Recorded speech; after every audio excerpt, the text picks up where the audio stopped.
ఉండి, ఒకసారి లోకసభ, ఒకసారి రాజ్యసభలో మెంబర్గా ఉండి ఇలాంటి ఆలోచనలు చేసేవాళ్ళం ఇప్పుడే వెంకయ్యనాయుడు గారు చెప్పినట్టు తిరగాలని ఆలోచిస్తాం తప్ప మళ్ళీ పుస్తకాలు చదవాలని ఆలోచించాం. తిరగడానికే సరిపోతుంది. అది ఒక వ్యసనంగా తయారవుతుంది. ఇప్పుడు వెంకయ్యనాయుడు గారు ఉండలేరు.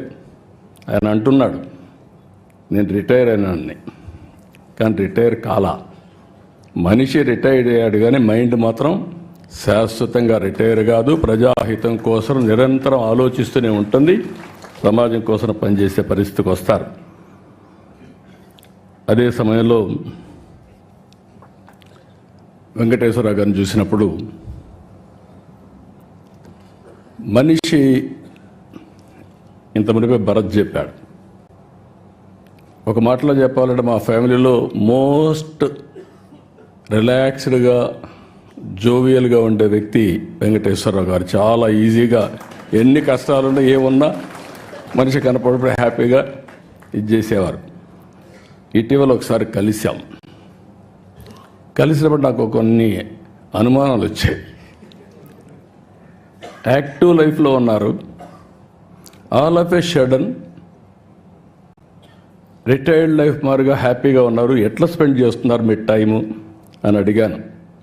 ఎందుకంటే ఇప్పుడు నాకు కూడా ఆ పరిస్థితి వస్తే ఇప్పటి నుంచే ప్రిపేర్ కావాలి కాబట్టి.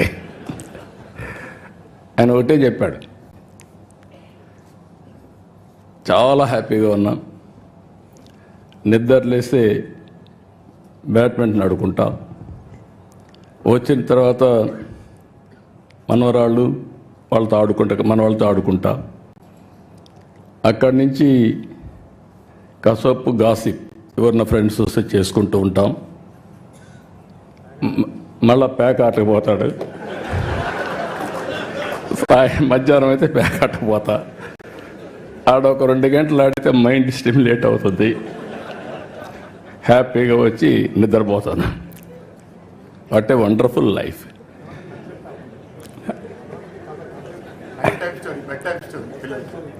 పిల్లలకి అది కూడా చెప్పాడు, నేను మర్చిపోయాను.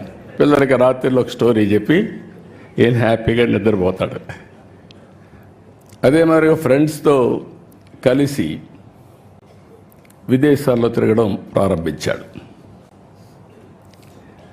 పోయినప్పుడు అక్కడ కూడా ఈ అధ్యయనం చేయడం ఇవన్నీ చేశారు. కానీ ఇన్ని పనులుండి ఇప్పటికి మీరు ఒకసారి చూస్తే ఒక 5 పుస్తకాలు రాశాడు ఆయన. ఈ ఎక్స్పీరియన్స్ చూసినప్పుడు ఫస్ట్ది ఒక చరిత్రలో కొన్ని నిజాలు, ఫస్ట్ బుక్ రాశాడు.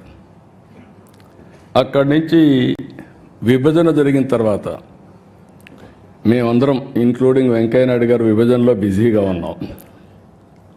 వెంకయ్యనాయుడు గారు పార్లమెంట్లో ఫైట్ చేయడం, ఆ సీన్ చూసిన తర్వాత బాధపడడం అవన్నీ జరిగాయి. అయితే వెంకటేశ్వరరావు గారు దాని మీద డెప్త్కి వెళ్ళి తెలుగువారి చరిత్ర, వేర్పాటు వాదం ఎందుకు వచ్చిందని పుస్తకం రాసే పరిస్థితికి వచ్చారు. 3వ పుస్తకం అక్కడి నుంచి వదిలిపెట్టలేదు. ప్రపంచతత్వం, నాయకత్వం, దీని మీద అధ్యయనం చేసి ఒక బుక్ ఒకటి రాసే పరిస్థితికి వచ్చాడు. ఇప్పుడు 4వది ఇంకొక పక్కన మీరు చూస్తే ప్రపంచ దేశాలు, పాలనా వ్యవస్థలు అధ్యయనం చేసి దానిపైన ఒక పుస్తకం రాశాడు. ఇప్పుడు ప్రపంచ చరిత్ర ఆది నుంచి నేటి వరకు, ఇంకా ఆయన మాటల్లోనే చెప్పాడు కాబట్టి నేను ఎక్కువ చెప్పను, మొత్తం డీటెయిల్ అన్ని ఆ తర్వాత జరగబోయేట కూడా చెప్పాడు. మనం అందరం ఒక 4-5 సంవత్సరాలు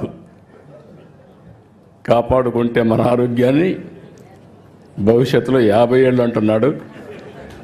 కానీ ఒక్కసారి ఇన్నోవేషన్ వస్తే 50 ఏళ్ళతో ఆగదు. కొంతమంది మీరు లేనిపోయిన ఆలోచనలు ఇచ్చారు. శాశ్వతంగా ఎందుకు బతకూడదని. God only knows. కానీ చరిత్ర కూడా మనం ఒకసారి చూస్తే ఇవన్నీ ఒక ఎత్తు అయితే ఈరోజు అగ్రదేశాలు అన్ని దేశాలు కూడా సఫర్ అయ్యే పరిస్థితి వస్తున్నాయి. జనాభా లేదు, ఏఐ ఉంది, లేకపోతే టెక్నాలజీ ఉంది, దాన్ని ఆపరేట్ చేసే మనుషులు కూడా లేని పరిస్థితి వస్తుంది. యూరోప్ కానీ చైనా కానీ అదే మరిగా మీరు చూస్తే చాలా దేశాల్లో, జపాన్ కానీ అన్ని దేశాల్లో ఏజింగ్ ప్రాబ్లం అనేది బిగ్గెస్ట్ ప్రాబ్లంగా తయారయ్యే పరిస్థితి వచ్చింది.